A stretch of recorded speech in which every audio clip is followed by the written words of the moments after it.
అట్టి మనిషినే కాదు, అక్కడ మా చెల్లెని మా బావ ఏం చేస్తుండో ఏమో. మొన్న పోయినప్పుడే పొట్టు పొట్టు కొట్టిండు. ఇప్పుడు దాని కడుపులో ఉన్న అల్లుడు మా కోడలో ఉన్నది. ఇంటికి రాయ చెల్లెని మంచిగా చూసుకుంటా అంటే నేను ఇప్పుడు అట్టి మనిషిని కాదు, కడుపుతోటి ఉన్నా, ఇప్పుడన్నా భర్తని అర్థం చేసుకుంటానని చెప్పింది. ఫోన్ చేస్తే నీ మాట ఫోన్ ఎత్తుతలేదు. వాళ్ళేమో కట్నం పైసలు ఇవ్వండి నొల్లి పెడుతురు. ఎట్లా అని చేసి అంటే కట్నం పైసలు కూడా ఇవ్వాలి. చెప్తానో ఏమో, అది ఎంత బాధపడుతుందో. 2-3 రోజులు ఫోన్ మాట్లాడక. అత్త కూడా దగ్గర తీయది, కట్టుకున్న భర్త దగ్గర తీయడు. కానీ ఇప్పుడు అన్నది కడుపుతోటి ఉన్నది కదా, దాన్ని మంచిగా చూసుకుంటుర్రో లేదో.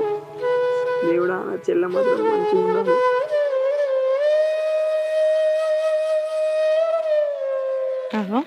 ఈ మనిషి ఏంది ఏమో గాడపై కూర్చొని ఏమో బాధపడతాడు.